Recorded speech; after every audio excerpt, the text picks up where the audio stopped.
नमस्कार दोस्तों, बहुत बहुत स्वागत है आपका सारांश एकेडमी के इस यूट्यूब प्लेटफॉर्म पर। जैसा कि आपको स्क्रीन पर दिखाई दे रहा है, आज हम पेपर 1 के पार्ट ए की यूनिट 5 यानी कि मध्य प्रदेश की रियासतों की नई सीरीज़ की शुरुआत करने वाले हैं, जिसके अंतर्गत मेंस के अकॉर्डिंग सारे क्वेश्चंस को कवर किया जाएगा। दोस्तों, मेंस में नए टॉपिक्स जोड़े गए हैं 2020 के सिलेबस के अनुसार, जिन्हें हमारी कोचिंग के द्वारा धीरे धीरे करके कवर कराया जाएगा। यदि आपने हमारे एकेडमी के चैनल को, टेलीग्राम चैनल को अगर ज्वाइन नहीं किया है तो सारांश एकेडमी से चैनल ज्वाइन कर लीजिए, जहां पर आपको पीडीएफ्स मिलेंगी। और वहीं व्हाट्सएप ग्रुप पर ज्वाइन करने के लिए इस नंबर पर मैसेज कीजिए तो आप व्हाट्सएप ग्रुप से भी जुड़ जाएंगे।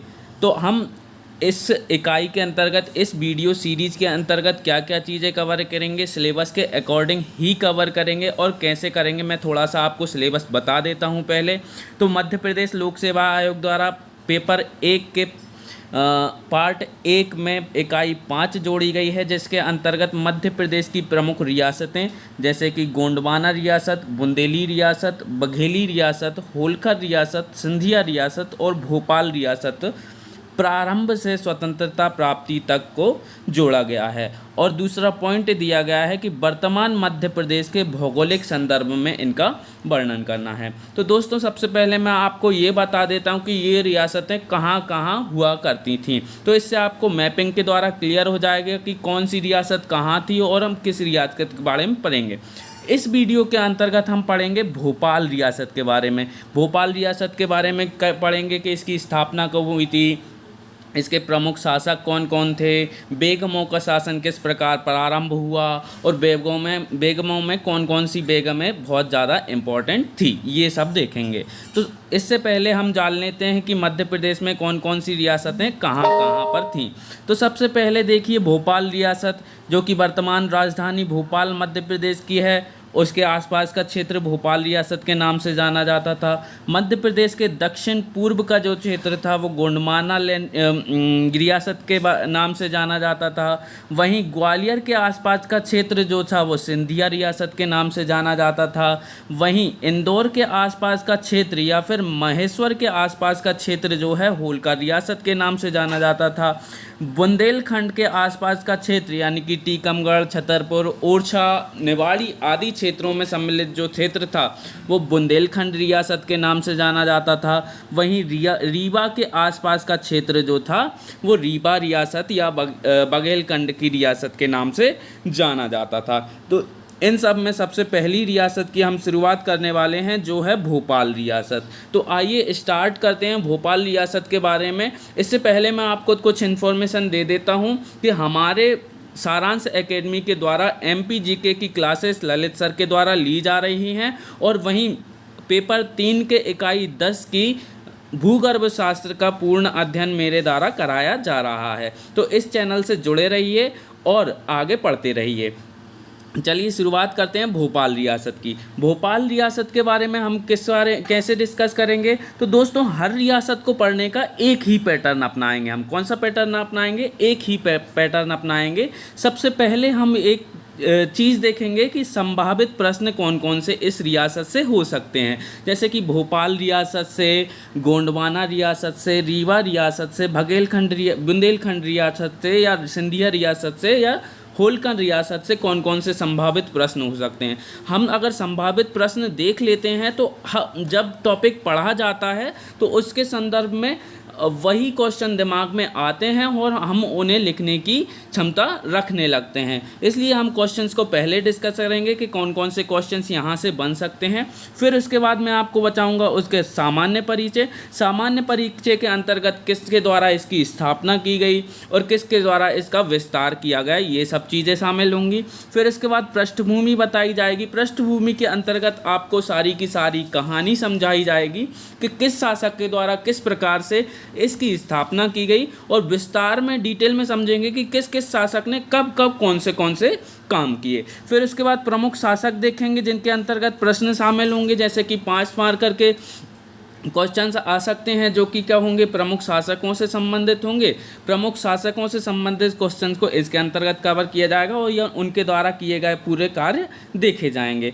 फिर मध्य प्रदेश की भोपाल रियासत के अंतर्गत बेगमों का शासन जो था वो अलग से जोड़ा गया है। इसी प्रकार से कोई और रियासत होगी जैसे कि गोंडवाना रियासत होगी तो रानी अवंतीबाई का शासन उसके अंतर्गत अलग से पढ़ा जाएगा। तो इस प्रकार से सारी की सारी चीज़ें अपन डिस्कस करेंगे। सबसे पहले हम देख लेते हैं भोपाल रियासत के अंतर्गत आने वाले संभावित प्रश्नों को। तो इसके अंतर्गत कौन कौन से प्रश्न आ सकते हैं, जैसा कि आपको मैंने पहले ही बताया था कि 3 मार्कर आते हैं। 3 मार्कर कितने वर्ड्स में लिखने होंगे, 10 वर्ड्स में लिखने होंगे।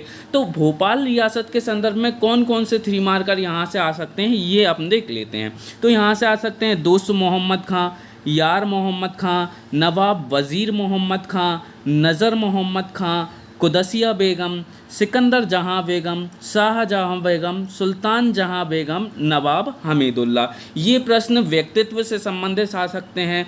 जैसा कि आपने पिछले ईयर के पेपरों में देखा होगा कि सबसे ज़्यादा व्यक्तित्व से संबंधित प्रश्न पूछे जाते हैं। तो इसी प्रकार से हमने व्यक्तित्व सारे के सारे भोपाल रियासत से संबंधित ले लिए हैं, जिनमें से एक क्वेश्चन आने की संभावना हो सकती है।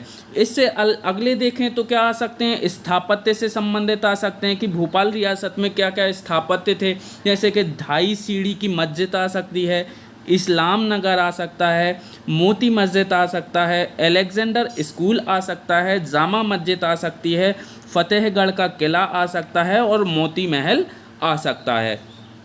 वहीं देखा जाए तो 5 मार्कर के कौन कौन से प्रश्न आ सकते हैं।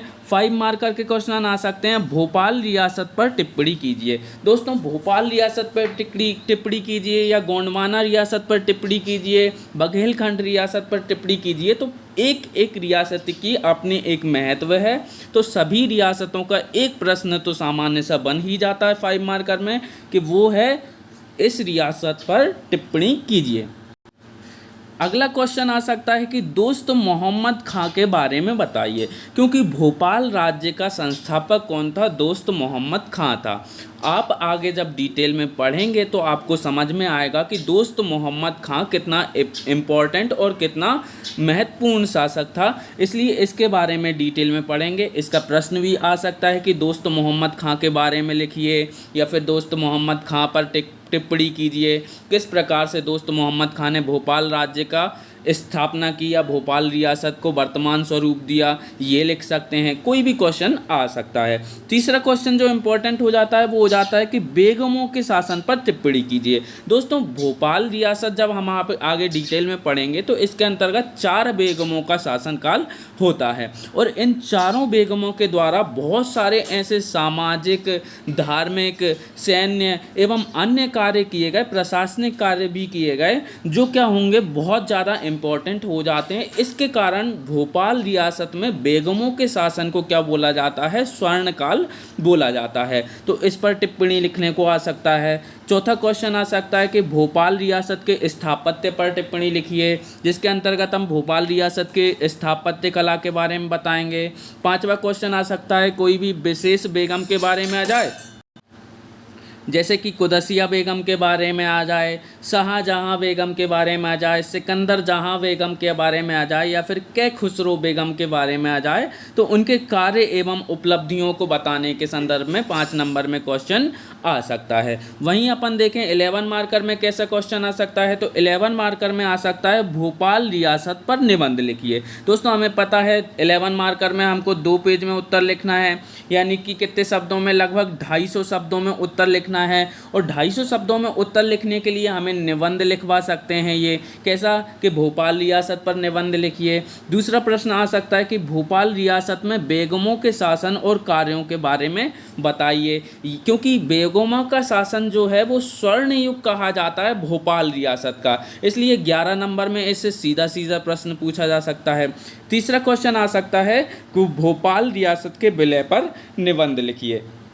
ये 3 प्रश्न 11 मार्कर में हमारे सिलेबस में आ सकते हैं या फिर पेपर में पूछे जा सकते हैं MPPSC के द्वारा। चलिए स्टार्ट करते हैं भोपाल रियासत के बारे में। तो भोपाल रियासत का सामान्य परिचय मैं आपको बता देता हूँ सबसे पहले कि भोपाल रियासत की स्थापना जो है वो कब हुई थी, 1724 में हुई थी। कब हुई थी? 1724 में हुई थी। अलग अलग बुक्स में अलग अलग डेट मिलती है, लेकिन अब आप जब MP डिस्ट्रिक्ट भोपाल की जो है वेबसाइट को चेक करोगे तो आप पाओगे कि जो भोपाल राज्य या भोपाल रियासत की स्थापना की गई थी वो कब की गई थी? 1724 में की गई थी। तो कभी भी प्री में अगर क्वेश्चन पूछा जाए कि भोपाल रियासत की स्थापना कब की गई थी तो 1724 में की गई थी। इसका संस्थापक कौन था? तो दोस्तों इसका संस्थापक था दोस्त मोहम्मद खां। ये है दोस्त मोहम्मद खां। मोहम्मद खां अफ़गानिस्तान और पाकिस्तान के क्षेत्र में जितने भी लोग होते हैं उन्हें मोहम्मद बोलते हैं, इसलिए इसका पूरा नाम क्या हो गया? दोस्त मोहम्मद खां। इसके प्रमुख शासक कौन कौन से थे?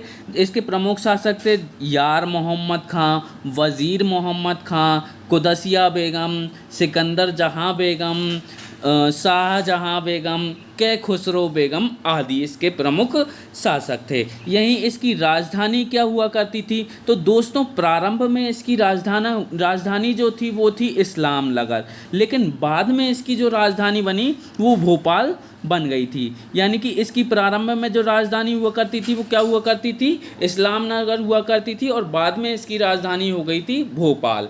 अब मैं आपको बता देता हूँ डिटेल में कि किस प्रकार भोपाल रियासत की पृष्ठभूमि बनी और किस प्रकार से दोस्त मोहम्मद खां ने भोपाल रियासत की स्थापना की। तो चलिए जानते हैं क्या कहानी थी भोपाल रियासत के बारे में। सबसे पहले देख लेते हैं पृष्ठभूमि को। तो पृष्ठभूमि के अंतर्गत आपने सुना ही होगा कि प्रतिहार शासक हुआ करते थे, मध्य प्रदेश के मालवा क्षेत्र में हुआ करते थे कि नहीं, जिनकी राजधानी क्या हुआ करती थी? धार हुआ करती थी। प्रतिहार शासकों में एक शासक था जिसका नाम था राजा भोज। बहुत ही प्रतापी शासक था कि नहीं था? इसने क्या किया था? भोजपाल नगर की स्थापना की थी। भोजपाल नगर की स्थापना जो की थी वो वर्तमान भोपाल है। कैसे समझेंगे हम? क्योंकि ये धीरे धीरे परिवर्तित होकर भोपाल कहलाने लगा और वर्तमान में ये भोपाल कहलाता है। कैसे? कि राजा भोज ने यहाँ पर एक विशाल तालाब का निर्माण किया था और उसी तालाब के दक्षिण पूर्व में एक विशाल शिव मंदिर का निर्माण किया था। आज भी आप अगर भोजपुर जाते हो तो भोजपुर जाते टाइम पे पत्थरों की पाल दिखाई देती है जो विशाल तालाब के निर्माण के साक्ष्य प्रस्तुत करती है जो राजा भोज के द्वारा बनवाया गया था। तो ऐसा माना जाता है कि मध्यकाल की शुरुआत से पहले राजा भोज के द्वारा इस भोपाल नगर की स्थापना की गई थी। लेकिन हमको तो पढ़ना है वर्तमान संदर्भ में, यानी कि आधुनिक काल के संदर्भ में। तो आधुनिक काल के संदर्भ में देखें तो प्रारंभ में गोंड वंश के निजाम शाह हुआ करते थे। कौन हुआ करते थे? गोंड वंश के निजाम शाह। दोस्तों 3 चीज़ें भोपाल रियासत को शुरुआत करने से पहले आपको याद रखनी चाहिए। पहली चीज़ है कि 1707 का टाइम चल रहा है और औरंगजेब की क्या होगी? मृत्यु होगी। किसकी मृत्यु होगी? औरंगजेब की मृत्यु होगी। और दूसरा पॉइंट आपको याद रखना है कि मराठा शक्ति जो है वो क्या होने लगी है? बढ़ने लगी है। और तीसरा पॉइंट ये याद रखना है कि अंग्रेज़ों का अब क्या हो रहा है? प्रभुत्व स्थापित होने लगा है। तो आपको 3 चीज़ें हमेशा याद रखनी है भोपाल रियासत को शुरू करने से पहले। पहली चीज़ ये कि 1707 में औरंगजेब की मृत्यु होने वाली है और मराठाओं का प्रभुत्व स्थापित होने वाला है दक्षिण क्षेत्र में और अंग्रेज़ों की स्थापना होने वाली है। अराजकता फैल जाएगी कब? 1707 में जब औरंगजेब की मृत्यु होगी। शुरुआत कहाँ से होती है कि गोंडवाना रियासत जो हमने देखी थी वहीं एक गोंड वंश के शासक होते हैं जिनका नाम होता है निजाम शाह। शुरुआत में भोपाल कोई भोपाल नहीं हुआ करता था, भोपाल एक गांव हुआ करता था। क्या हुआ करता था? गांव हुआ करता था। किसके अंतर्गत हुआ करता था? तो गोंड वंश के एक शासक थे निजाम शाह, उसके अंतर्गत एक गिन्नौरगढ़ का किला आता था। तो गिन्नौरगढ़ के अंतर्गत गिन्नौरगढ़ किला कहाँ है, तो आप कमेंट करके ज़रूर बताइएगा कि गिन्नौरगढ़ का किला वर्तमान में कहाँ पर अवस्थित है और इसका निर्माण किसके द्वारा किया गया था। ये जो है तोतों के लिए प्रसिद्ध है, ये तो आपको पता होना ही चाहिए। तो भोपाल जो है गिन्नौरगढ़ के किले के अंतर्गत आने वाला एक छोटा सा गांव हुआ करता था। 1707 में क्या होता है, औरंगजेब की मृत्यु हो जाती है। आपको कुछ चीज़ें समझ में आई। पहली चीज़ क्या कि जो भोपाल था वो पहले क्या हुआ करता था, एक गांव हुआ करता था, किसके अधीन, गोंड वंश के शासक निजाम शाह के अधीन। अब 1707 में क्या होता है, औरंगजेब की मृत्यु हो जाती है।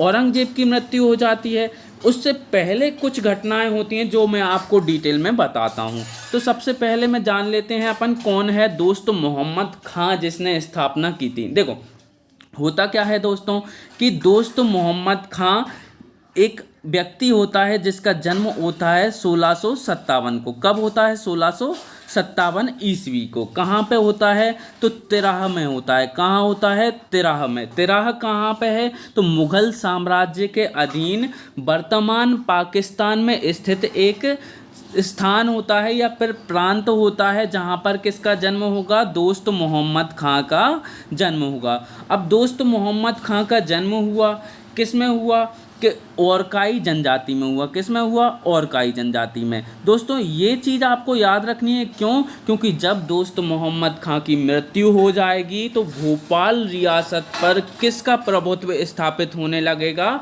तो ओरकाई सरदारों का प्रभुत्व स्थापित होने लगेगा। तो ओरकाई जनजाति में दोस्त मोहम्मद खां का मिर्जी खेल, किसमें, मिर्जी खेल कबीले में क्या होता है, जन्म होता है मिर्जी खेल कबीले में क्या होता है, दोस्त मोहम्मद खां का जन्म होता है। इनके पिता का नाम होता है नूर मोहम्मद खां। इनके पिता का नाम क्या होता है, नूर मोहम्मद खां। अब ये धीरे धीरे बड़े होते हैं, प्रतिभाशाली व्यक्ति हैं, पश्तून सैनिक बन जाते हैं क्योंकि इनके पास सैन्य प्रतिभा भी भर के प्रचुर मात्रा में है। तो इस प्रकार से दोस्त मोहम्मद खां एक प्रतिभाशाली व्यक्ति के रूप में उभरते हैं। धीरे धीरे क्या होता है, ये बड़े होते जाते हैं और 1703 में क्या हो जाते हैं, 1703 में ये दिल्ली में मुग़ल सेना में शामिल होने के लिए आ जाते हैं। तो दिल्ली में मुग़ल सेना में शामिल होने से पहले ये कहाँ आते हैं, दिल्ली के पास एक शहर था जिसका नाम था जलालाबाद। क्या नाम था, जलालाबाद। जलालाबाद में एक व्यक्ति रहता है, इनका रिश्तेदार रहता है जिसका नाम होता है जलाल खां। क्या नाम होता है, जलाल खां। ये जलाल खां के द्वारा इनका स्वागत किया जाता है और जलालाबाद में ये कुछ दिनों तक रुकते हैं। यहीं पर ये मुग़ल सेना में शामिल हो जाते हैं और जलाल खां से इनकी अच्छी रिश्तेदारी होती है, इसलिए जलाल खां के पास ही ये रुकते हैं। लेकिन बाद में होता क्या है, बाद में जलाल खां के बेटे से इनकी क्या हो जाती है, थोड़ी नोक झोंक हो जाती है। क्यों हो जाती है नोक झोंक, क्योंकि होता क्या है, एक स्त्री होती है, स्त्री के चक्कर में क्या हो जाता है दोस्तों, तुमको पता ही है कि स्त्री के चक्कर में बड़ी बड़ी लड़ाइयाँ हो जाती थी। तो एक नोक-झोंक हो जाती है एक स्त्री के चक्कर में या एक गृहिणी के चक्कर में। क्या हो जाता है कि दोस्त मोहम्मद खां पर तीर से आक्रमण करता है जलाल खां का बेटा। तो दोस्त मोहम्मद खां तो बच जाता है, लेकिन उसके बाद दोस्त मोहम्मद खां जलाल खां के बेटे पर क्या करता है, कटार से हमला करता है और कटार घोंपकर उसकी हत्या कर देता है। इस प्रकार से दोस्त मोहम्मद खां किसकी हत्या कर देता है, जलाल खां की। क्योंकि रिश्तेदार के बेटे की हत्या कर दी है तो अब रुकने का तो कोई फ़ायदा है नहीं है, क्योंकि यहाँ पर सब उसकी जान के प्यासे हो जाएंगे। तो ये अपने घोड़े को लेकर भागता है, ये देखो भाग रहा है दोस्तों। तो दोस्त मोहम्मद खां अपने घोड़े को लेकर भागता है और भागते भागते कहाँ पहुँच जाता है, भोपाल पहुंच जाता है। दोस्तों लगातार 5 घंटे तक, कितने, लगातार 5 घंटे तक अपने घोड़े को दौड़ाता है और 5 घंटे लगातार घोड़ा दौड़ने के कारण घोड़ा क्या हो जाता है, मर जाता है। तो घोड़ा यहाँ पर उसका मर गया है, 5 घंटे तक भोपाल पहुँच गया है। अब यहाँ पर ये सैनिक के रूप में कार्य करेगा। कैसे करेगा, तो एक पश्तून मुल्ला होते हैं जिनका नाम मुल्ला हफीज़ होता है। तो ये क्या करते हैं, भोपाल में शरण लेकर रह रहे होते हैं एक मस्जिद में। तो उस मस्जिद में जाकर शरण लेते हैं कौन, दोस्त मोहम्मद खां। दोस्त मोहम्मद खां वहाँ पर क्या जाते हैं, शरण लेते हैं, और शरण लेने के बाद क्या करते हैं, वहाँ पर कुछ दिनों के लिए रहने लगते हैं। रहने के बाद उन्हें सेना में भर्ती के लिए कोशिश की जाती है और उन्हें सेना में भर्ती कर लिया जाता है। अब उसके बाद वो मुग़ल सेना में भर्ती हो गए हैं। मुग़ल सेना के अंतर्गत रैंक दी जाती थी, तो ये रैंक प्राप्त कर लेते हैं। रैंक प्राप्त जैसे ही करते हैं उसके बाद रैंक इनकी बढ़ती ही चली जाती है। मैंने आपको शुरुआत में ही बताया था कि ये कैसे हैं, एक प्रतिभाशाली व्यक्ति हैं, इनकी रैंक बढ़ती ही चली जा रही है। तो अब ये क्या होते हैं, बहुत ज़्यादा युद्ध भी लड़ लेते हैं मुग़ल सेना की तरफ से, और औरंगज़ेब की तरफ से इनको कुछ उपाधियाँ भी दी जाती हैं। फिर उसके बाद क्या हो जाता है, इनको ये जो होते हैं औरंगज़ेब के साथ बहुत ज़्यादा निष्ठापूर्ण व्यवहार करते हैं, इसलिए इन्हें क्या दिया जाता है, मध्य भारत में एक प्रांत दे दिया जाता है जिसका नाम होता है मालवा प्रांत। तो मालवा प्रांत पर इन्हें शासन करने के लिए पहुंचा दिया जाता है। और अब आ गया है 20 फरवरी 1707 का टाइम। किसका क्या टाइम आ गया है, 20 फरवरी 1707 का टाइम आ गया है। इसी दिन किसकी मृत्यु होगी, तो औरंगज़ेब की मृत्यु होगी। अब 20 फरवरी 1707 को किसकी मृत्यु हो गई है, औरंगज़ेब की मृत्यु हो गई है। इस समय मालवा का क्षेत्र जो था वो राजनीतिक रूप से कैसा हो जाता है, अस्थिर हो जाता है। मैंने आपको बताया था कि क्या याद रखना है हमें, 1707 की डेट याद रखनी है। क्यों, क्योंकि जैसे ही औरंगज़ेब की मृत्यु होगी वैसे ही राजनीतिक अस्थिरता आ जाएगी पूरे भारत में। तो सीधी सी बात है, मालवा में भी क्या आ जाएगी, राजनीतिक अस्थिरता आ जाएगी। इस समय जो दोस्त मोहम्मद खां थे, तो दोस्त मोहम्मद खां कहाँ पे हुआ करते थे, भिलसा में निवासरत थे। तो भिलसा में निवासरत थे कौन, दोस्त मोहम्मद खां। उनको पता चलता है कि क्या हुआ है भैया, 1707 में औरंगज़ेब की मृत्यु हो गई है। औरंगज़ेब की मृत्यु के बाद उत्तराधिकार को लेकर उसके चारों बेटों के बीच क्या होता है, युद्ध होता है। और युद्ध होते टाइम क्या करते हैं, दोस्त मोहम्मद खां की सपोर्ट लेने के लिए, किसके लिए, दोस्त मोहम्मद खां की सपोर्ट लेने के लिए कौन आते हैं, उसके बेटे आते हैं इसके पास।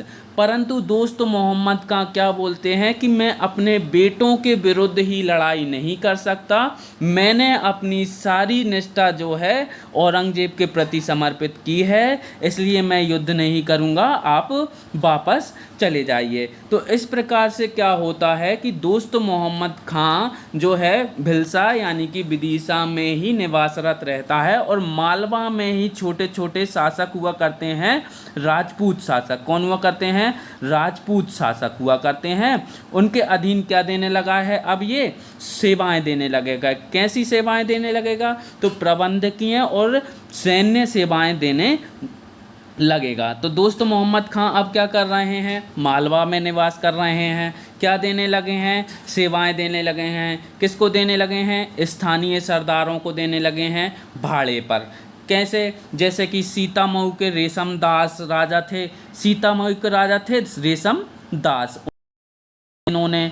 उसके अलावा कौन थे, भिलसा के राज्यपाल थे जिनका नाम था मोहम्मद फ़ारूक, उनको सेवा दी, मोहम्मद फ़ारूक को सेवा दी जो कि भिलसा के राज्यपाल हुआ करते थे। तो इस प्रकार से उन्होंने अलग अलग सरदारों को सेवाएं दी।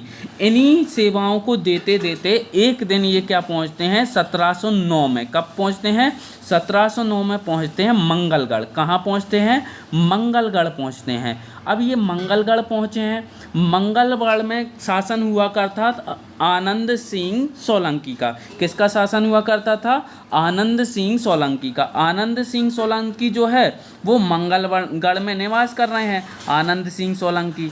अब आनंद सिंह सोलंकी को भी क्या चाहिए, प्रबंधकीय कार्य चाहिए। तो प्रबंधकीय कार्य कौन देता है भाड़े पर, तो अपने सरदार देते हैं, दोस्त मोहम्मद खां देते हैं। तो आनंद सिंह सोलंकी के यहाँ पर ये क्या करते हैं, सेवाएं देते हैं। और सेवाएं देते टाइम पे आनंद सिंह जिनकी माँ होती हैं, जिनका नाम होता है दहेज माँ। क्या होता है? दहेज माँ। तो ये दहेज माँ के द्वारा क्या किया जाता है? दोस्त मोहम्मद खां को पसंद किया जाता है और ये अपनी बेटी की शादी, जिसका नाम है कुंवर सरदार बाई, क्या नाम है? कुंवर सरदार बाई, इससे अपनी बेटी से किसका विवाह करवा देते हैं? दोस्त मोहम्मद खां का। ये सरदार बाई इम्पोर्टेंट इसलिए है दोस्तों, क्योंकि इसी का नाम क्या होता है? फ़तेह रानी होता है।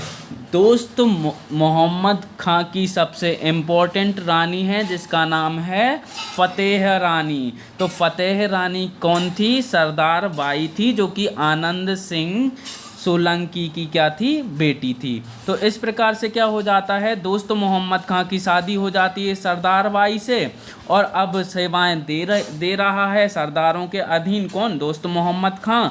और इसी के अधीन रहते रहते वो क्या सोचता है कि मैं एक काम करता हूँ कि अब एक स्टेट ले लेता हूँ कोई भी लीज पर, और उस पर शासन करना प्रारंभ कर लेता हूँ। क्यों? क्योंकि अब वो भी क्या होना चाहता है? स्वतंत्र होना चाहता है। तो स्वतंत्र होने के संदर्भ में वो क्या करता है? बैरसिया नाम की जगह होती है। क्या होती है? बैरसिया नाम की जगह, जो वर्तमान भोपाल में अवस्थित है। बैरसिया में क्या करता है? वो बैरसिया स्टेट को लीज पर ले लेता है। लीज पर लेने के बाद क्या करता है? अपने पश्तून रिश्तेदारों को कहाँ बुलाता है? वहीं बुलाता है, मालवा में। और मालवा में बुलाकर एक सहयोगियों का समूह बना लेता है। क्या बना लेता है? सहयोगियों का समूह बना लेता है। अब इसने दोस्त मोहम्मद का किया है भैया, सहयोगियों का समूह बना लिया है। समूह बनाकर क्या करेगा? अब मालवा पर अपना अधिकार करना प्रारंभ करेगा। तो इसके लिए क्या करेगा? सबसे पहले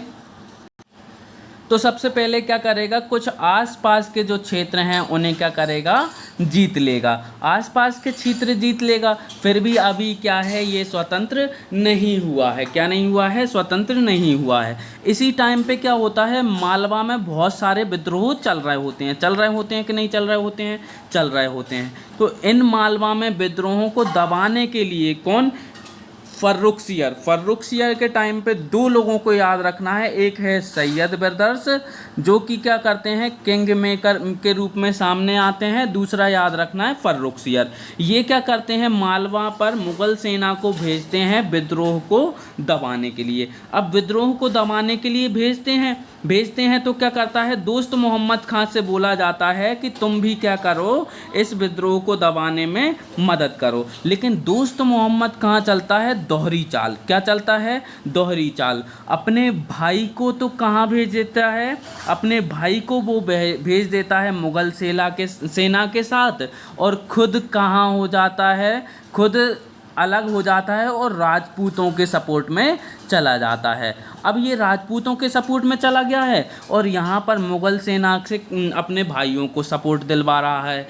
तो हुआ क्या है कि मुग़ल सेना भारी नहीं पड़ पाएगी और ये जो राजपूत सेना है वो भारी पड़ जाएगी। तो राजपूत सेना में जितने भी शासक हुआ करते थे उन्होंने एक गुट बनाया और मुग़ल सेना को खदेड़ दिया। मुग़ल सेना का नेतृत्व एक व्यक्ति के द्वारा किया जा रहा था जिसका नाम था सैयद हुसैन अली खां। क्या नाम था? सैयद हुसैन अली खां। ये सैयद ब्रदर्स में से एक है।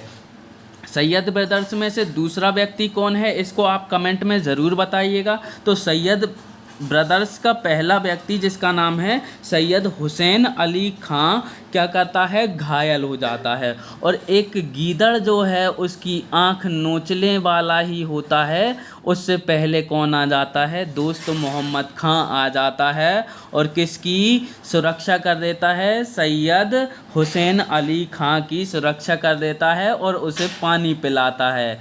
और ये पानी पिलाने का मूल्य अब उसे मिलेगा। उसे क्या हो जाएगा? मुग़ल सेना के अंतर्गत एक बड़ी पदवी प्रदान की जाएगी। अब सैयद ब्रदर्स से किसकी दोस्ती हो गई है? तो दोस्त मोहम्मद खां की दोस्ती हो गई है। अब क्या कर सकता है, ये मालवा पर अधिकार कर सकता है। तो देखो कूटनीति दोस्तों दोस्त मोहम्मद खां की, कि उसने क्या किया कि दोनों सेनाओं का पक्ष लिया, परंतु साथ किसका दिया, सैयद हुसैन अली खां का, क्योंकि उससे दोस्ती करके किसको प्राप्त कर सके, मालवा को प्राप्त कर सके।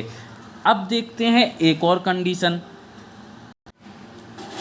एक और कंडीशन क्या हुई कि ये जो था 1720 में, कब, 1720 में दोस्त मोहम्मद खां क्या करता है, गोंड साम्राज्य के निज़ाम, गोंड साम्राज्य के निज़ाम हुआ करते हैं। कौन हुआ करते हैं 1720 में, गोंड साम्राज्य के एक शासक हुआ करते थे जिसका नाम था निज़ाम। मैंने शुरुआत में आपको बताया था कि गिन्नौरगढ़ का किला इनके अधीन हुआ करता था और भोपाल गांव भी इन्हीं के अधीन हुआ करता था। अब निज़ाम खां जो हैं वो यहाँ के शासक हैं, कहाँ के, गोंड साम्राज्य के शासक हैं। अब गोंड साम्राज्य के शासक हैं और इनका भतीजा है कौन, चैन शाह। कौन है, चैन शाह। और इनकी पत्नी है कौन, कमलापति। कौन है, कमलापति।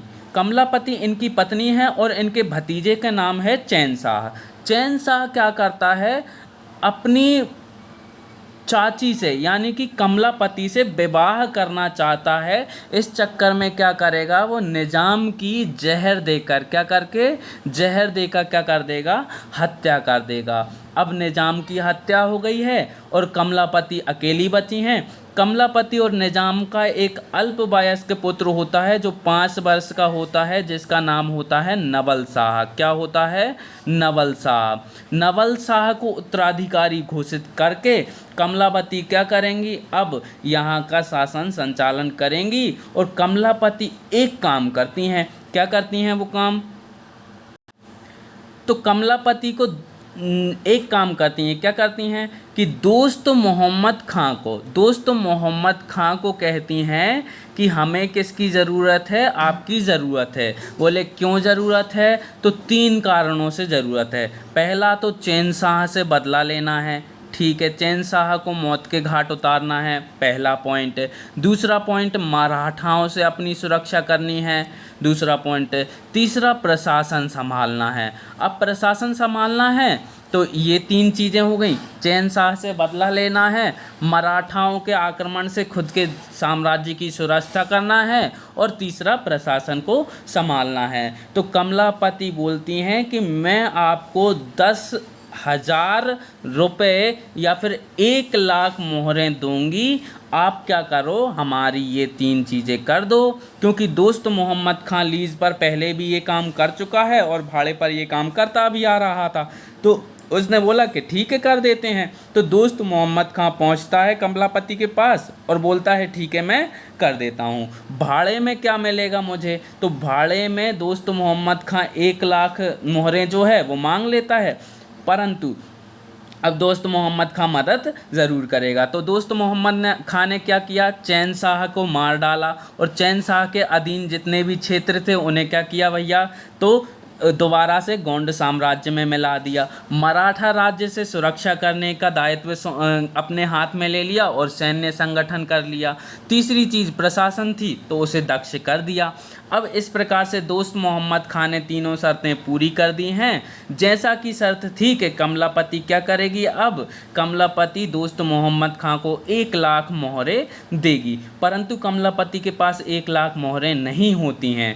1 लाख मोहरें ना होने के कारण वो उसे आधी राशि देती है, यानी कि केवल कितनी मोहरें देती है, केवल 50,000 मोहरें देती है। और 50,000 मोहरें देने के बाद कहती है कि आप क्या करिए कि गिन्नौरगढ़ के किले के अंतर्गत एक गांव आता है जिसका नाम है भोपाल। क्या नाम है, भोपाल। आप इसको ले लीजिए, तो आप इसके राजस्व को संभाल लीजिए, ये कमलापति कहती हैं। अब 2 चीज़ें आपको समझ में आ जानी चाहिए। पहली चीज़ क्या कि सैयद ब्रदर्स की दोस्ती हासिल होने से क्या हासिल हो गया है, अब दोस्त मोहम्मद खां को तो मुग़ल सेना की सहायता प्राप्त हो सकती है, ये हासिल हो गया है पहली चीज़। दूसरी चीज़ क्या हासिल हो गई है इसे, अब वो भोपाल गांव हासिल हो गया है। और भोपाल गांव के पहले क्या चीज़ है, तो इसने आनंद सिंह सोलंकी के यहाँ पर क्या किया था, प्रबंधकीय कार्य किए थे। तो आनंद सिंह सोलंकी की क्या हो गई है, मृत्यु हो गई है। और आनंद सिंह सोलंकी की बेटी से इसने विवाह किया है। तो आनंद सिंह सोलंकी की मृत्यु के बाद ये क्या करेगा, जगदीशपुर पर क्या कर लेगा, अधिकार कर लेगा। किस पर अधिकार कर लेगा, जगदीशपुर पर अधिकार कर लेगा, जो मंगलगढ़ रियासत के अंतर्गत आता था। तो मंगलगढ़ के अंतर्गत कौन शासन कर रहा था, आनंद सिंह सोलंकी, मैंने आपको बताया था। तो आनंद सिंह सोलंकी की जैसे ही मृत्यु होती है, वैसे ही मंगलगढ़ के अंतर्गत आने वाले जगदीशपुर शहर पर अधिकार किसने कर लिया है, दोस्त मोहम्मद खां ने कर लिया है। और इसी का नाम चेंज करके क्या करेगा, इस्लाम नगर कर देगा। तो दोस्त मोहम्मद खां ने क्या किया है, इस्लाम नगर की स्थापना की है। किसके नाम पर की है, तो जगदीशपुर शहर के नाम पर की है। तो जगदीशपुर को हटाया और उसके स्थान पर इस्लाम नगर की स्थापना कर ली है। तीसरी चीज़ क्या की है, तीसरी चीज़ ये की है कि उसने कमलापति के द्वारा किसको प्राप्त कर लिया है, कमलापति के द्वारा इसने भोपाल को प्राप्त कर लिया है। अब भोपाल जो है राज्य इसके अंतर्गत है और ये बैरसिया में तो रहा ही करता था। तो इस प्रकार से बहुत सारे क्षेत्र इसके अंतर्गत आने लगे। अब क्या करेगा, 1724 में जब क्या होगी, कमलापति की मृत्यु हो जाएगी। किसकी मृत्यु हो जाएगी, कमलापति की मृत्यु हो जाएगी। और इसका बेटा है वो अल्पवयस्क है, जिसका नाम है नवल शाह। प्रबंधन कार्य कोई कर नहीं सकता है। बैरसिया पे, भोपाल पे किसका अधिकार हो गया है, दोस्त मोहम्मद खां का अधिकार हो गया है। मुग़ल सेना का समर्थन किसे है, तो दोस्त मोहम्मद खां को है। तो दोस्त मोहम्मद खां जैसे ही पता चलता है कि कमलापति की मृत्यु हो गई है, जब तक कमलापति जिंदा थी तब तक गिन्नौरगढ़ के किले पर आक्रमण नहीं करता है। लेकिन जैसे ही 1724 में पता चलता है कि कमलापति की मृत्यु हो गई है, तो 1724 में किस पर आक्रमण कर देता है, वो गिन्नौरगढ़ के किले पर आक्रमण कर देता है। और गिन्नौरगढ़ का किला ही क्या कर लेता है, अपने अधीन कर लेता है। गिन्नौरगढ़ का किला अपने अधीन करने के साथ साथ ये 1724 में किसकी स्थापना कर देता है, भोपाल रियासत की स्वतंत्र स्थापना कर देता है और भोपाल रियासत को स्थापित कर देता है। इस प्रकार भोपाल रियासत का स्वतंत्र संस्थापक कौन होता है, तो दोस्त मोहम्मद खां होता है।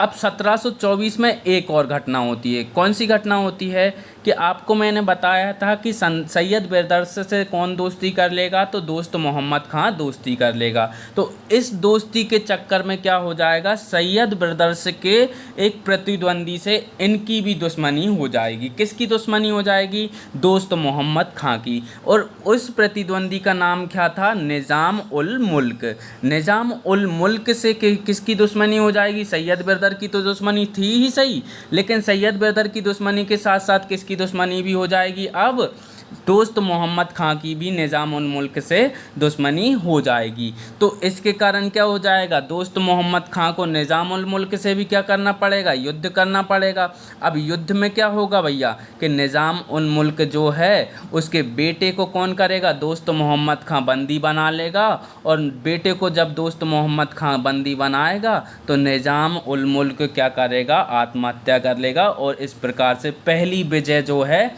दोस्त मोहम्मद खां निज़ाम उल मुल्क पर प्राप्त कर लेता है। ये चीज़ कर लेता है। उसके अलावा कौन सी चीज़ करता है, तो एक चीज़ और करता है या फिर एक घटना और होती है कि ये अपनी बेगम, जिसका नाम है फ़तेह बेगम, क्या नाम है, फ़तेह बेगम। जी हाँ दोस्तों, ये वही बेगम है, यानी कि ये वही रानी है जिससे विवाह कब करता है, ये आनंद सिंह सोलंकी के प्रबंधकीय कार्य संभालते टाइम करता है। तो फ़तेह बीबी के साथ ये क्या होता है, भोपाल के पास एक तालाब हुआ करता था, बड़ा तालाब जिसे वर्तमान में बोलते हैं, वहाँ पर क्या कर रहा होता है, आराम कर रहा होता है।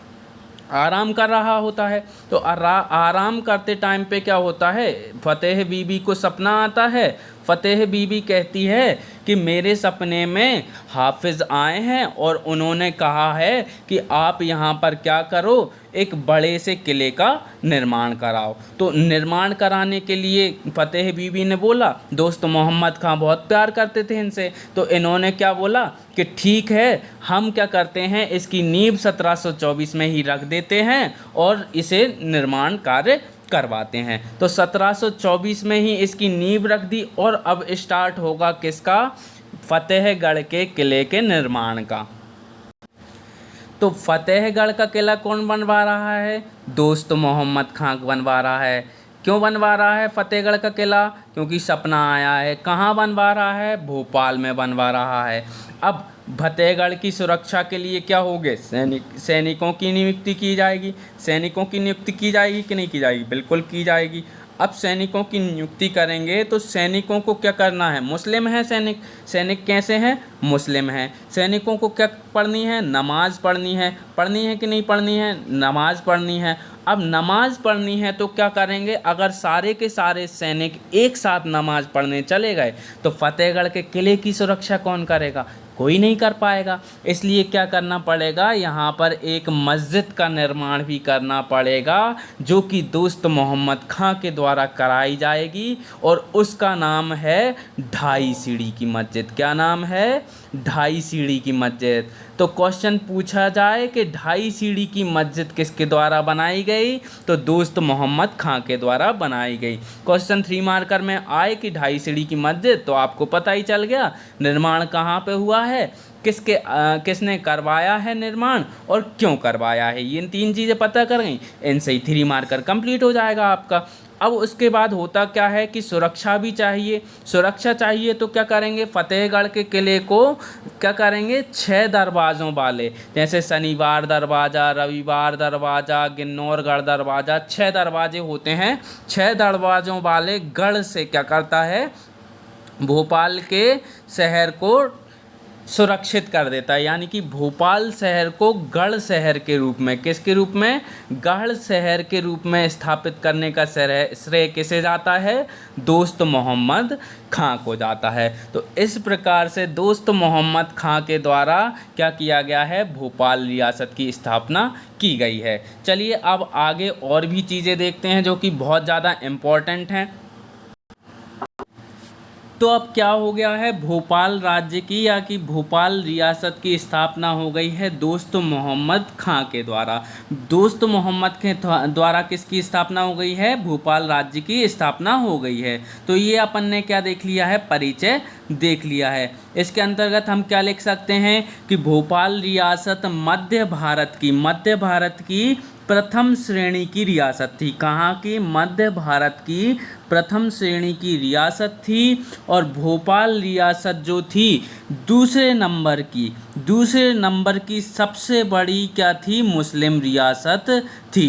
क्योंकि पहले नंबर की मुस्लिम रियासत कौन थी तो पहले नंबर की मुस्लिम रियासत थी हैदराबाद, फिर इसके बाद दूसरे नंबर की भोपाल रियासत थी। और तीसरी चीज़ क्या है, यहाँ पर महिला विदुषियों द्वारा या फिर बेगमों द्वारा ऐसा शासन किया गया जो कि बहुत ही ज़्यादा महत्वपूर्ण हो जाता है। तो सबसे पहले अब हम ये देख लेते हैं कि महिलाओं का शासन या फिर बेगमों का शासन किस प्रकार से प्रारंभ हुआ भोपाल रियासत में। तो आइए जानते हैं कैसे प्रारंभ हुआ भोपाल में बेगमों का शासन।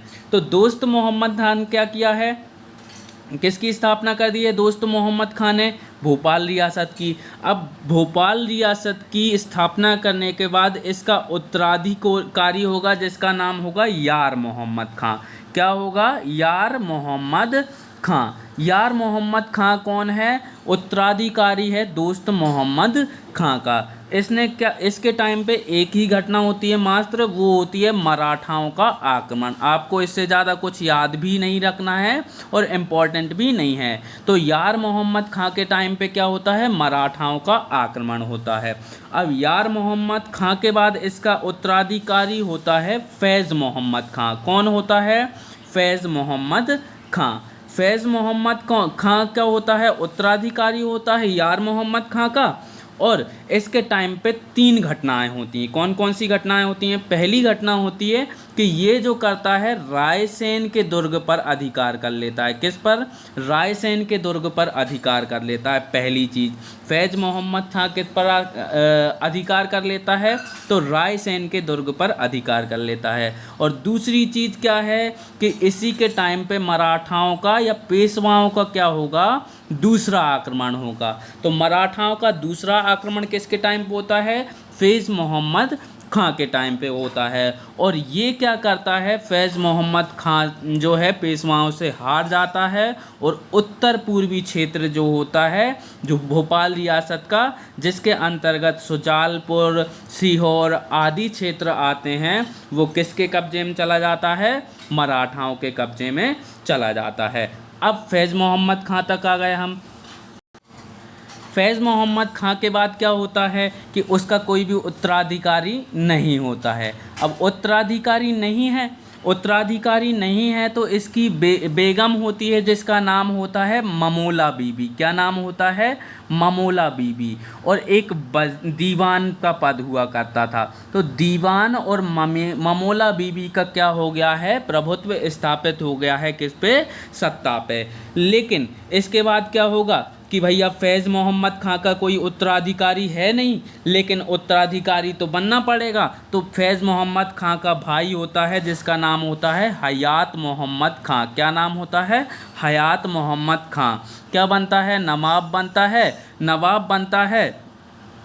तो इसके टाइम पे कोई प्रमुख घटना तो नहीं होती है, लेकिन ये जो व्यक्ति होता है वो कैसा होता है? धार्मिक प्रवृत्ति का व्यक्ति होता है। सोचो ये धार्मिक क्यों होने लग गए? दोस्तों ये धार्मिक होने लग गए हैं, इसका मतलब ये है कि अब इनको पुत्र या फिर पुत्री का लोभ नहीं है या शासन का लोभ नहीं है। तो इस प्रकार से ये धार्मिक प्रवृत्ति के व्यक्ति पैदा होने लगे हैं। हयात मोहम्मद खां धार्मिक प्रवृत्ति का है और इसके जो उत्तराधिकारी होंगे वो होंगे गौस मोहम्मद खां। कौन होंगे? गौस मोहम्मद खां। अब गौस मोहम्मद खां कौन हो गए हैं? उत्तराधिकारी हो गए हैं। किसके उत्तराधिकारी हो गए हैं? तो हयात मोहम्मद खां के उत्तराधिकारी हो गए हैं। अब उसके बाद गौस मोहम्मद खां को क्या होता है? पुत्र पैदा नहीं होता है। तो ये एक ट्रेजेडी होती है या फिर कोई भी एक घटना मान लो कि गौस मोहम्मद खां को पुत्र नहीं होता है। गौस मोहम्मद खां की केवल एक लड़की होती है, जिसका नाम होता है गौहर। और इन्हीं के टाइम पे एक घटना होती है कि वज़ीर के पद की क्या हो जाती है? नियुक्ति हो जाती है। कहाँ पर? भोपाल रियासत में। तो अब भोपाल रियासत किसके अंतर्गत आने लगी है? वज़ीर के अंतर्गत प्रबंधकीय दक्षता में आने लग गई है। तो गौस मोहम्मद खां ने वज़ीर की नियुक्ति की है। इनके पुत्र है नहीं, पुत्री का नाम है गौहर जो कि आगे चलकर क्या बनेगी? कुदसिया बेगम बनेगी। तो अब वज़ीर का प्रभुत्व स्थापित हो गया है और पहला वज़ीर है वज़ीर मोहम्मद खां। क्या नाम है उसका वज़ीर का? वज़ीर मोहम्मद खां। वज़ीर मोहम्मद खां जो है वो प्रभुत्व स्थापित कर लेता है और क्या कहता है कि एक काम कीजिए गौस मोहम्मद जी, आप क्या कीजिए, अपनी बेटी का जो विवाह है यानी कि गौहर का जो विवाह है मेरे बेटे से, जिसका नाम क्या है? नज़र मोहम्मद खां। क्या नाम है? नज़र मोहम्मद खां से करवा दीजिए। तो अब वज़ीर का शासन चल रहा है और वज़ीर मोहम्मद खां ने बोला है कि मेरे बेटे का विवाह यानी कि नज़र मोहम्मद खां का विवाह गौहर से कर दिया जाए। क्यों कर दिया जाए? क्योंकि आपको भी सुरक्षा चाहिए कि नहीं चाहिए? तो सुरक्षा चाहिए। दूसरी चीज़ क्या चाहिए? मराठाओं से सुरक्षा चाहिए, सैन्य प्रबंधन चाहिए और पुत्र आपके पास है नहीं, तो आप क्या कीजिए? नज़र मोहम्मद शाह से अपनी बेटी का विवाह करवा दीजिए। तो इस प्रकार से गौहर और नज़र मोहम्मद शाह का क्या हो जाता है? विवाह हो जाता है। अब कुछ दिनों बाद क्या होता है, नज़र मोहम्मद खां की जो होती है मृत्यु हो जाती है। जैसे ही नज़र मोहम्मद खां की मृत्यु हो जाती है, क्योंकि ये वज़ीर के पद पर था और गौहर जो थी वो नवाब के पद पर थी, तो अब शासन किसका प्रारंभ हो जाएगा, गौहर का शासन प्रारंभ हो जाएगा।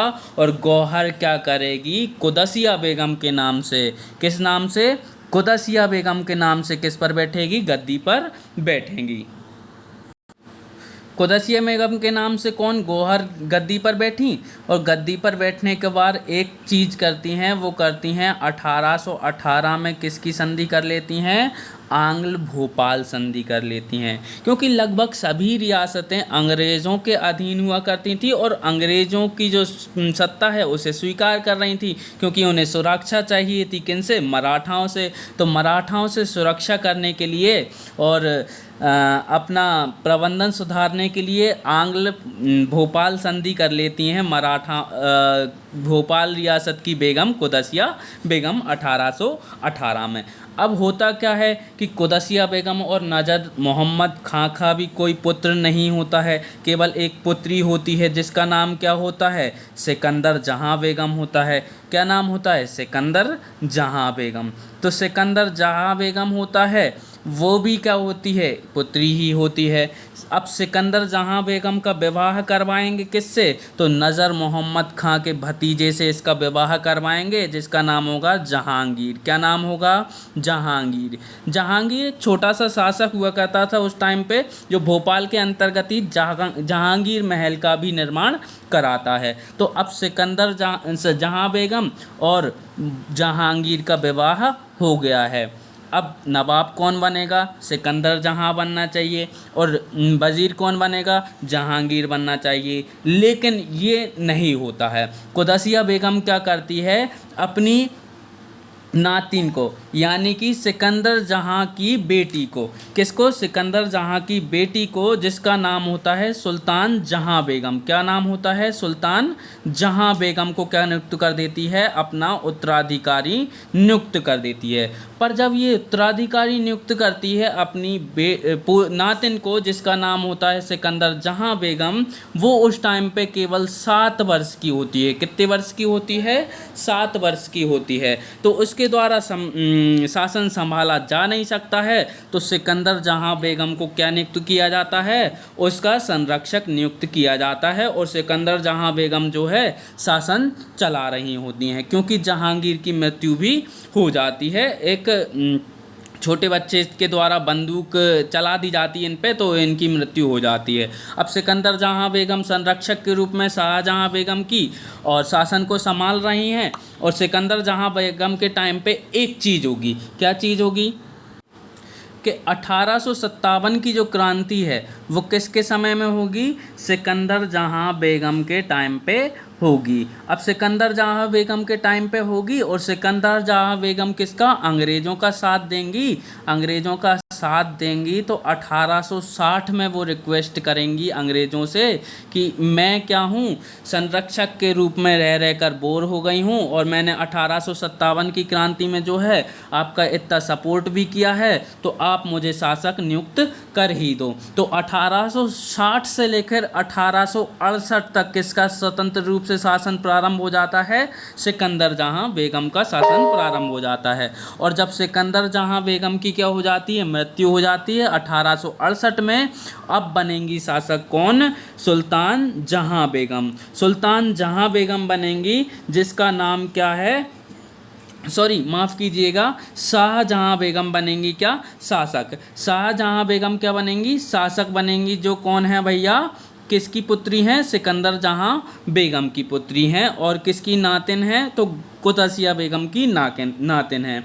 तो शाहजहां बेगम उत्तराधिकारी बनेंगी, शाहजहां बेगम अच्छा शासन चलाएंगी। उसके बाद इनकी उत्तराधिकारी बनेंगी कौन, सुल्तान जहां बेगम, जिन्हें कै खुसरो के नाम से भी जाना जाता है, या फिर सरकार अम्मा के नाम से भी जाना जाता है। तो कै खुसरो या सरकार अम्मा के नाम से जानी जाने वाली सुल्तान जहां बेगम होंगी, और सुल्तान जहां बेगम के 4 पुत्र होंगे, जिनमें से सबसे बड़ा पुत्र होगा कौन, नवाब हमीदुल्ला।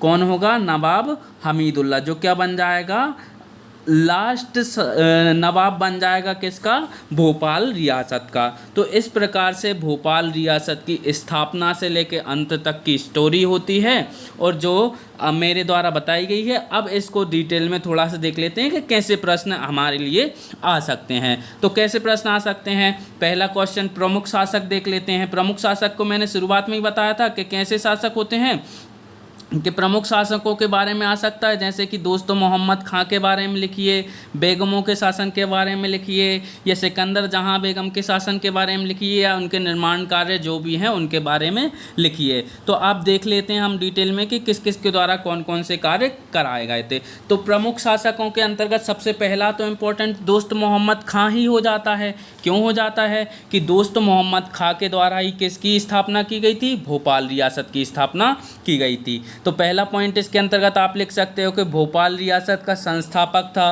कब, 1724 ईस्वी में।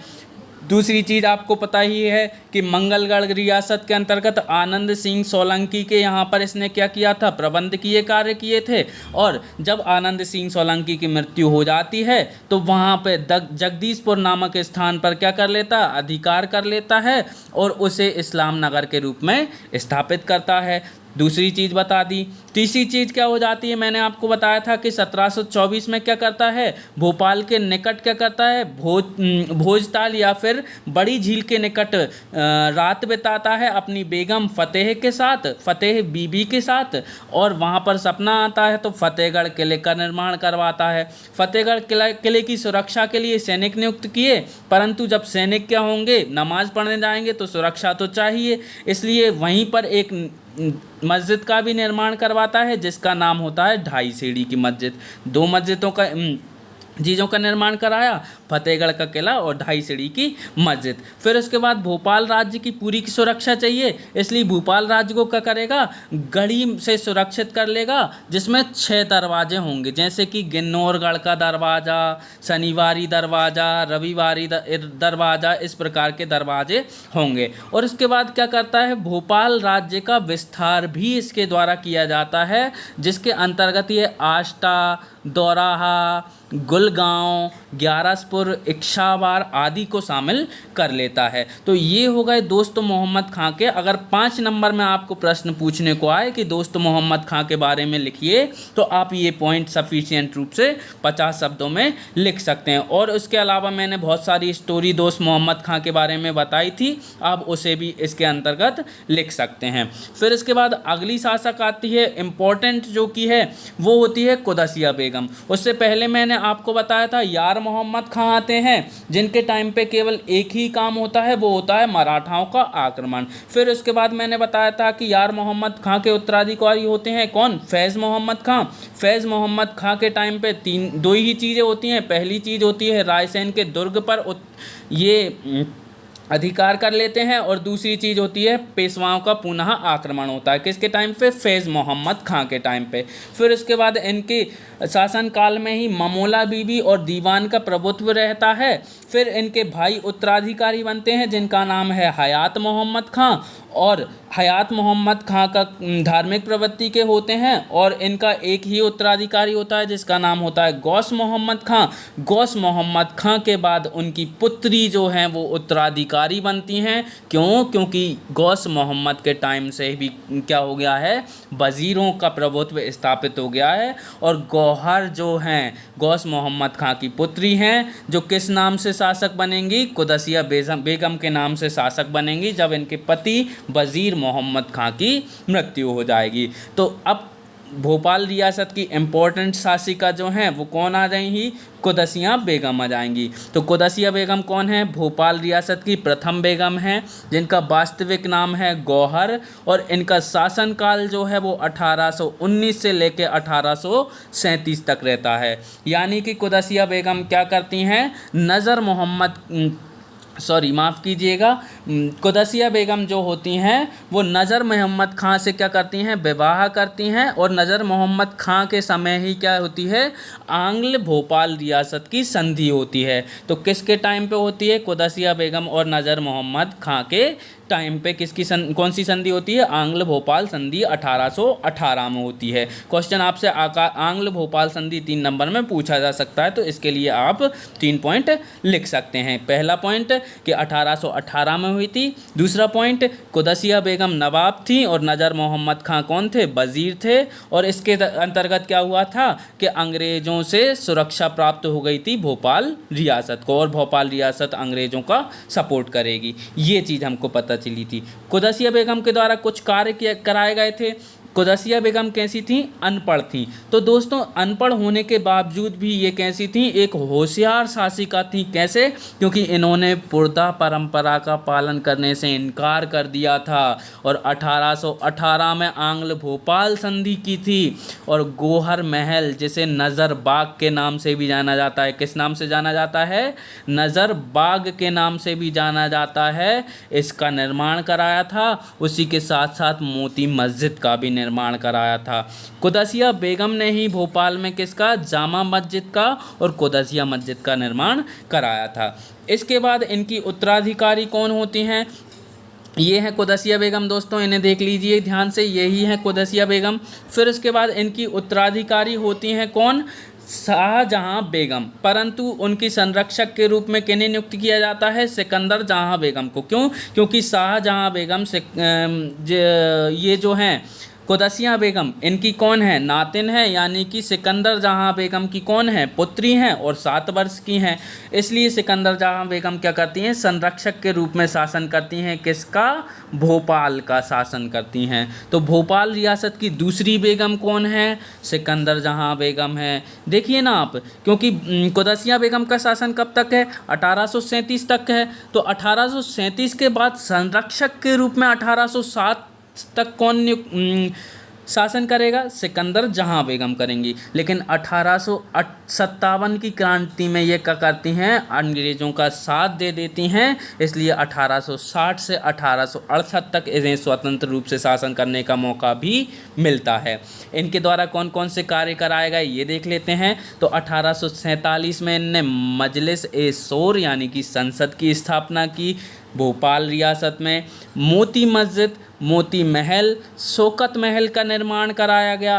राज्य को 3 जिलों में और 21 उप जिलों में विभाजित किया। दोस्तों देखो, सिकंदर जहां बेगम के द्वारा कितने, एक महिला शासिका के द्वारा कितने महत्वपूर्ण कार्य करवाए जा रहे हैं। क्यों ना बोला जाए भोपाल रियासत के शासनकाल को स्वर्णकाल। सिकंदर जहां बेगम के द्वारा आगे देखेंगे तो के खुसरो बेगम के द्वारा भी बहुत महत्वपूर्ण कार्य कराए गए हैं। तो अब प्रत्येक ज़िले में एक उर्दू, एक हिंदी मिडिल स्कूल की स्थापना की। इसके अलावा ये देखिए, ये हैं सिकंदर जहां बेगम। फिर इसके अलावा कौन कौन से कार्य कराए गए, तो एक सीमा शुल्क कार्यालय की स्थापना की, एक सचिवालय बनाया, एक खुफिया नेटवर्क स्थापित किया, एक टकसाल और एक डाक सेवा भी स्थापित की। 1863 में हज यात्रा को करने वाली पहली भारतीय सम्राट होती हैं कौन, सिकंदर जहां बेगम। कौन होती हैं, सिकंदर जहां बेगम होती हैं। फिर इसके बाद लड़कियों के लिए विक्टोरिया स्कूल की स्थापना भी की जाती है इनके द्वारा। तो क्वेश्चन 3 नंबर में आए कि विक्टोरिया स्कूल, तो विक्टोरिया स्कूल को 3 नंबर में क्या लिखोगे, नवाब सिकंदर जहां बेगम के द्वारा स्थापित किया गया था। कहाँ पे स्थित है, भोपाल में स्थित है। किसके लिए था, तो लड़कियों के लिए था। 3 नंबर में आपका कंप्लीट हो जाएगा। 1857 के विद्रोह में अंग्रेज़ों की सहायता करने वाली बेगम कौन सी थी, तो सिकंदर जहां बेगम थी। उसके बाद देखते हैं तीसरी बेगम आती हैं जिनका नाम होता है शाहजहां बेगम। वास्तविकता में कुदसिया बेगम की उत्तराधिकारी यही बनाई गई थी, लेकिन सिकंदर जहां बेगम इनके संरक्षक के रूप में नियुक्त की जाती हैं। शाहजहां बेगम तीसरी बेगम होती हैं। 1868 से लेकर 1901 तक शासन करती हैं, क्योंकि अब ये बड़ी हो गई हैं। और इनके द्वारा कुछ प्रमुख कार्य करवाए जाते हैं, जैसे कि कर राजस्व प्रणाली में सुधार कराए जाते हैं। कर राजस्व प्रणाली में सुधार कैसे कि राज्य जो है, रियासत जो है, उसका क्या करेंगे, सेवन जो है बढ़ा देंगे। सेवन बढ़ा देंगे यानी कि उसकी सेवाओं में नियुक्ति कर देंगे, किसकी, लोगों की, और अधिकारियों का प्रबंधन अच्छी तरीके से कर देंगे। इस प्रकार से कर राजस्व प्रणाली में सुधार किए। सैनिक सुधार में क्या क्या किए, तो सैनिकों के वेतन में वृद्धि करी और हथियारों का आधुनिकीकरण किया। और दो विपत्तियां आई थी इनके टाइम पे। उसके बाद पहली बार जनगणना किसके द्वारा की गई थी, तो शाहजहां बेगम के द्वारा की गई थी। कितने सामाजिक कार्य शाहजहां बेगम के द्वारा कराए गए हैं। फिर इसके बाद अगली चीज़ होती है बजट घाटे में सुधार हेतु अफीम की खेती इनके द्वारा की गई। पुलिस बल की दक्षता में सुधार इनके द्वारा किया गया। एक बांध एवं एक कृत्रिम झील का निर्माण भी इनके द्वारा किया गया। ये हैं कौन, शाहजहां बेगम। फिर इसके बाद क्या हुआ, भारत की सबसे बड़ी मस्जिदों में से एक मस्जिद है जिसका नाम है ताज उल मस्जिद, उसका निर्माण भी इनके द्वारा कराया गया। और पहला डाक टिकट भी भोपाल रियासत के अंतर्गत इन्हीं के शासनकाल में जारी किया गया।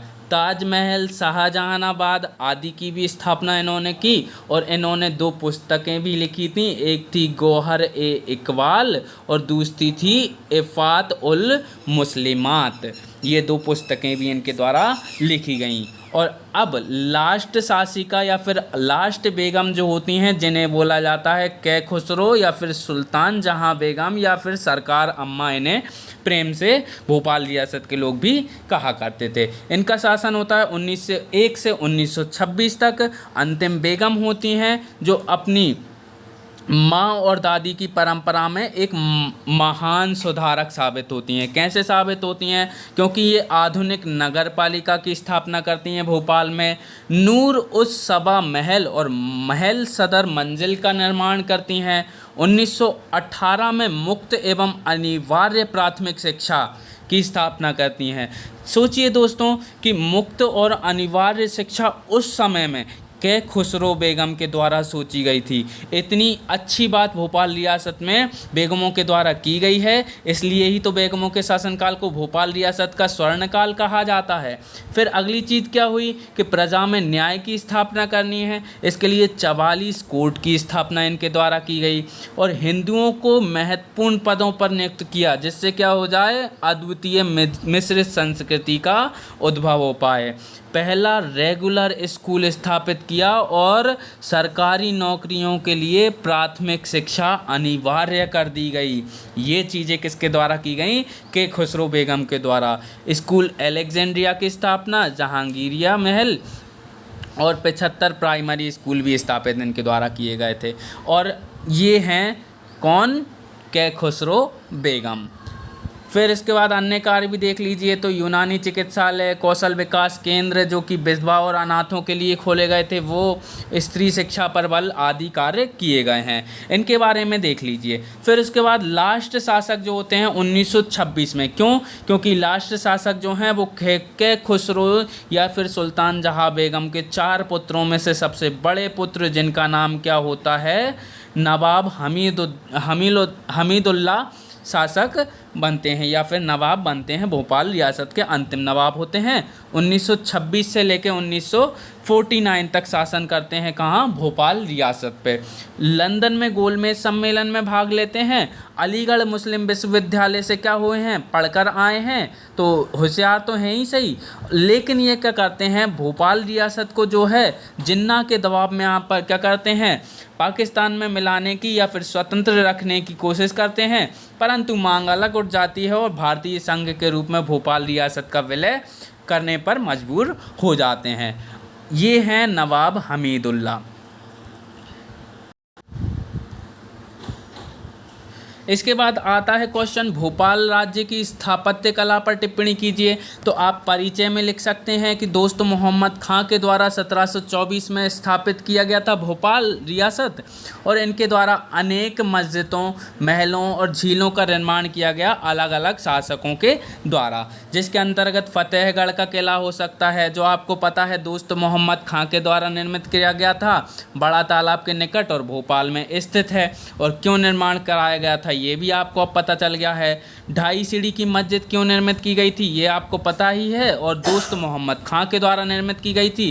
कहाँ पर है? तो फतेहगढ़ के किले के अंदर है। फिर उसके बाद कमलापति महल जो कि लखोरी ईंटों से बना गया 2 मंजिला महल है, किसके द्वारा बनवाया गया था? तो कमलापति बेगम के द्वारा, जो कि गोंड शासक निज़ाम की पत्नी थी। फिर उसके बाद मोती मस्जिद जिसका निर्माण सिकंदर जहां बेगम के द्वारा 1860 में किया गया था। फिर इसके बाद जामा मस्जिद जिसका निर्माण कुदसिया बेगम के द्वारा किया गया था। इस्लामिक स्थापत्य एवं वास्तुकला की मुख्य भाग जो है इसका संगमरमर से बना हुआ है। फिर उसके बाद सदर मंजिल हो जाएगी जिसका निर्माण शाहजहां बेगम के द्वारा कराया गया था। इसमें जो पच्चीकारी है दोस्तों, इसमें जो पच्चीकारी है वो लाल किले के दीवान एक खास के समान है। लाल किले में दीवान एक खास है, उसके समान सदर मंजिल की क्या की गई है? पच्चीकारी की गई है। अगला है शौकत महल जो पाश्चात्य शैली और मुग़ल शैली और भारतीय शिल्पकला का मिश्रित रूप है। फिर उसके बाद है गौहर महल जिसका निर्माण कुदसिया बेगम के द्वारा कराया गया था। इसे ही क्या बोला जाता है? नज़रबाग कहा जाता है। क्या कहा जाता है? नज़रबाग कहा जाता है। 3 मंजिल है, हिंदू और मुस्लिम शैली में निर्मित है। वर्तमान में हथकरघा और हस्तशिल्प प्रदर्शनियों के लिए इसका प्रयोग किया जाता है। फिर लास्ट हो जाते हैं ताजमहल जो कि जहानाबाद में स्थित है। शाहजहां बेगम के द्वारा निर्मित किया गया था और मध्यकालीन समन्वयवादी स्थापत्य का अच्छा उदाहरण है। लास्ट है ताजुल मस्जिद जो शाहजहां बेगम के द्वारा बनाई गई थी। फिर इसके बाद आ जाता है भोपाल रियासत का विलय। दोस्तों 15 अगस्त 1947 को जब भारत स्वतंत्र हुआ तो उस समय भोपाल के नवाब क्या चाहते थे? भोपाल राज्य को स्वतंत्र रखना चाहते थे। लेकिन 1948 में भोपाल राज्य की भारत में विलय की मांग क्या होने लगी? बढ़ने लगी जिसका नेतृत्व भाई रतन कुमार के द्वारा, प्रोफेसर अक्षय कुमार के द्वारा, प्रेम श्रीवास्तव के द्वारा, सूरजमल जैन के द्वारा, बालकृष्ण गुप्त के द्वारा, बसंती देवी आदि लोगों के द्वारा किया जाने लगा था। इस आंदोलन को और ज़्यादा गति देने के लिए भाई रतन कुमार और उनके सहयोगियों ने क्या किया? नई राह नाम का एक अखबार निकाल लिया। क्या निकाला? नई राह नाम का एक अखबार निकाला और इस आंदोलन को और ज़्यादा गति मिल गई। जब ये गति मिल गई तो केंद्र में जुमेराती स्थित रतन कोठी थी जहां नई राह का अखबार कार्यालय में भी पहुंच गया। तो इस कार्यालय को नवाब के द्वारा क्या कर दिया गया? बंद कर दिया गया। लेकिन तब होशंगाबाद के एक एडवोकेट थे जिनका नाम था बाबूलाल वर्मा के घर से भूमिगत होकर आंदोलन करना शुरू कर दिया। किसके? होशंगाबाद के एक एडवोकेट थे जिनका नाम था बाबूलाल वर्मा। उनके घर से भूमिगत होकर आंदोलन चलाया गया। अंततः जब दबाव देखकर सरदार वल्लभ भाई पटेल ने देखा कि अब भोपाल रियासत के मैटर में हस्तक्षेप करना चाहिए, तो भोपाल रियासत के नवाब हमीदुल्लाह से जो है सरदार पटेल बात करते हैं और कहते हैं कि साहब आइए हमसे मिलने और अपनी रियासत को विलय कर दीजिए भारत में, नहीं तो परिणाम अच्छा नहीं होगा। तो नवाब हमीदुल्लाह कहते हैं कि हम नहीं करना चाहते विलय।